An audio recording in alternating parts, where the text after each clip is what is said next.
This is the Dan Le Batard Show with the Stugatz Podcast. We're obsessed with 90s baseball players. It's the one common ground America has these days.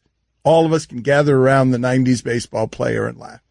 Names that mean something to us at a time that baseball meant more than it does today. And during the local hour today, Guillermo put together a top 10 list of his best Marlins hitters of all time because he's the king. And Juan Encarnacion was number 10. As you remember, here in South Florida, there was a cheer that surrounded the thoroughly mediocre Juan Encarnacion. 4, 3, 2, 1. Juan.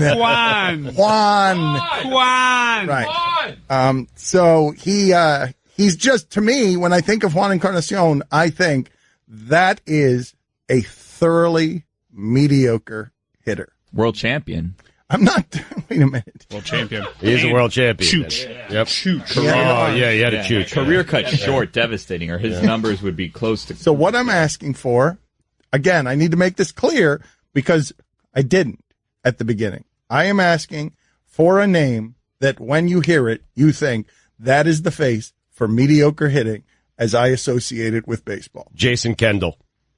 Nah, he was a little too good. He was a little too good. A little too good? I think he's a little too good. He's not. We got to do He's a new. good hitter. He was. I mean, he's a catcher who was hitting 300 before other people were. Yeah, catcher's hitting 300. That's a good hitter. That's not good for the game.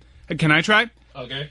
Royce Clayton. Wow. You know what? That's good. That's a good one. Royce Clayton is pretty good. Chuck Knobloch. Oh. No. He was pretty good. I think Knobloch made some All-Star games. No, Knobloch was good. Encarnacion. No, wait a minute. What? Wait, which Twins or Yankees Knobloch? This is important. No, but wait. Twins Knobloch. No, but Too good. no, Twins Knobloch earned himself a Yankee Knobloch contract. Yeah. Too good still. Oh. Tail end Yankee Knobloch though. Maybe. Didn't tail end Yankee Knobloch develop the yips at second base, throw the ball over first base, and hit Keith Olbermann?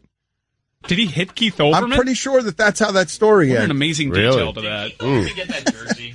He forgot how to throw. I think I've got that right. You guys can look that up. Yeah. Just Google Knobloch and Oberman, and you guys Thanks. can We know how to familiar. use it. Familiar with Yeah. It's Olbermann. Thanks, Dan. Appreciate it. You got Steve Jobs over here. Yes. No, the entire time. Important correction. It hit Marie Olbermann, Keith's mother. Ooh. Wow. So I got in the my face. facts wrong. Yeah. I got in the Is face. Yeah. That's a fine, too. Wait a minute. Sorry. If Fine.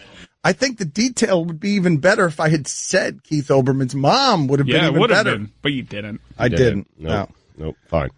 786-456-4837 is the telephone number. You have to knock Royce Clayton off the mountain. Are we doing King of the Mountain style? We're saying it's Royce Clayton right now? Well, Juan Encarnacion still King of the Mountain, Yes. right? Well, Royce he's too Clayton good. But you tried. can't say Juan Encarnacion that way without introducing it correctly. You've got to... 4, 3, 2, 1.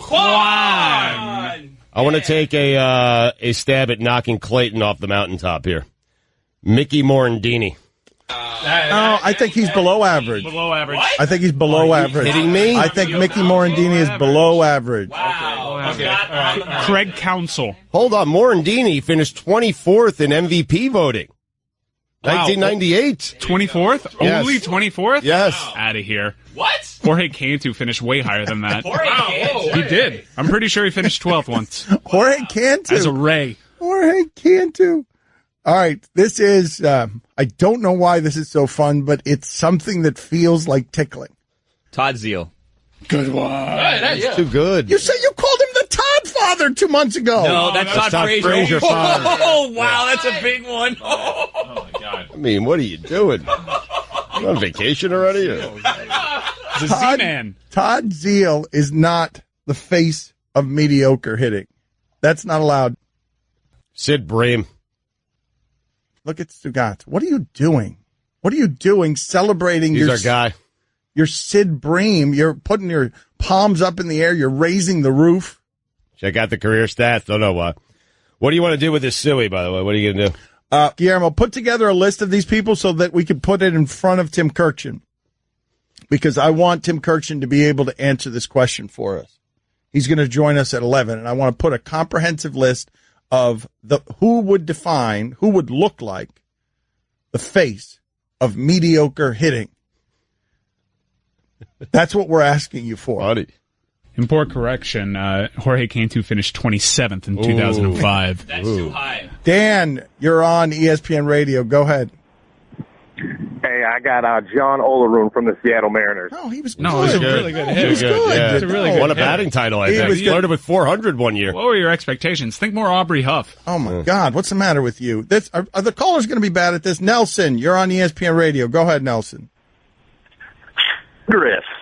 Fred McGriff? Are you out of your mind? Right, You- dog? Out of your mind! He's a borderline Hall of Famer. He was in the Tom Emansky video. Wow, you one-upped me there. Reggie Sanders. Oh, that's a good one. That is a That's good one. Reggie But he had a Sand- couple of monster seasons. Reggie man. Sanders is also a good one for looked good in a uniform. Yes. This is the instructional video that gets results. Fred McGriff. It was repping back-to-back national Wait a minute. championship AAU teams. They don't just give those away. Reggie Sanders was an all-star and finished 6th in MVP. He's too good, yeah. He's too good. Okay, what about Carlos Pena? What can I get for Carlos Pena? I can't get anything? Jason Bartlett? Can I get anything for Jason Bartlett? Let's just put together a list. Maybe we'll spend the whole Tim Kurkjian segment at 11 talking about this. Tim Kurkjian, today he's here for serious things, serious matters. If you want to talk to him about baseball or nonsense or your marriage or anything less important than this, the telephone number is 786-456-4837. But what we're trying to do now is definitively, with the height of production in our hands, determine whether or not Tim Kurkjian is willing to officially say that one of the players on our list is the face for mediocre hitting. Now, we do not mean this as an insult, Tim. If you are bad, you do not qualify for mediocre. If you're Ron Karkovice, you're below average. No, we are looking for a hitter who is just the face of average, and we've got a lot of nominees for you. So, Mike, do you have any music or anything that you could play to build up the dramatic tension on this?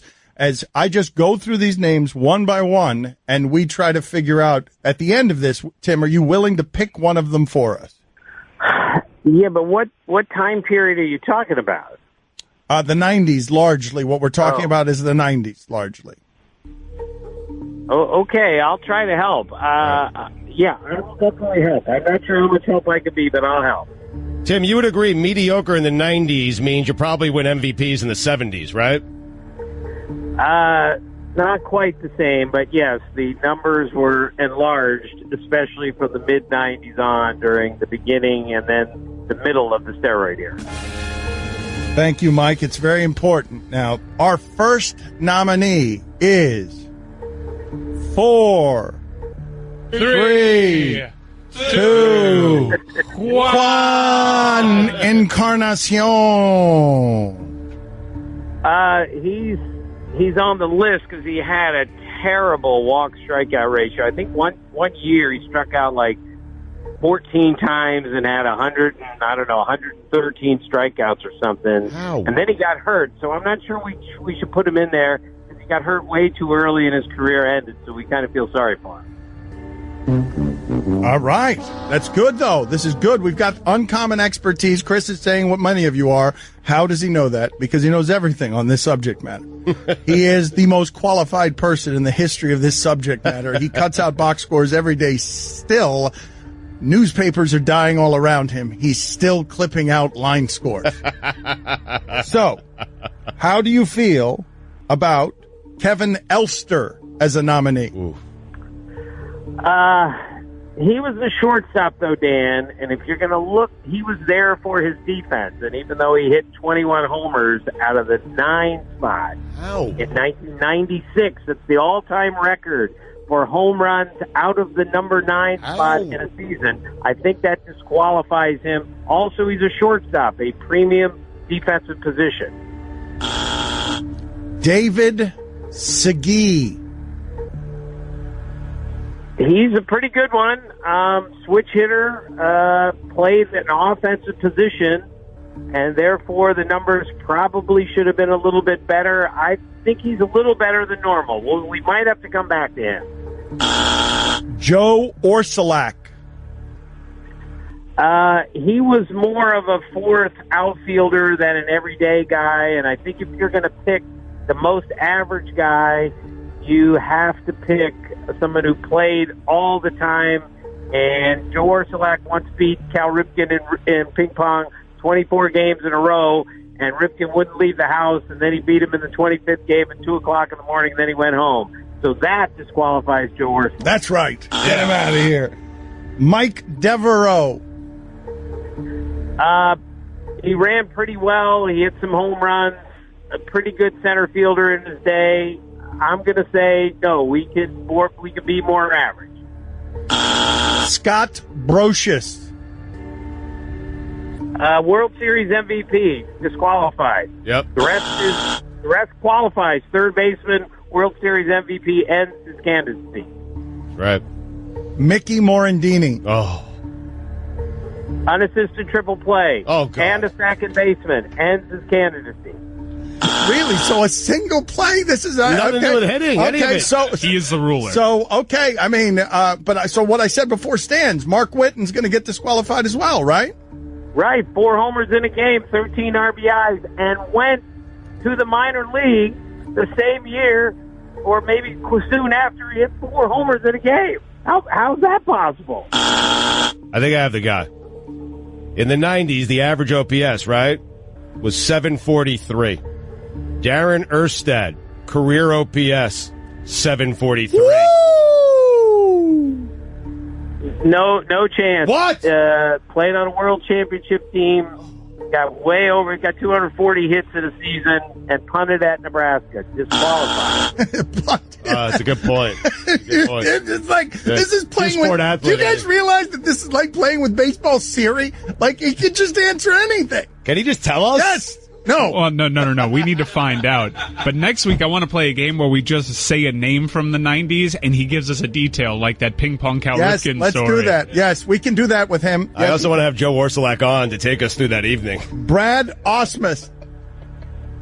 Again, a catcher, different rules for catchers, and a great defensive catcher, so he's not asked to hit, therefore he cannot be too normal for that. And he went to Dartmouth, so he's off the list. He's too smart, and he told me once that, he used the word malevolent in a complete sentence. That qualifies also. Miguel Cairo.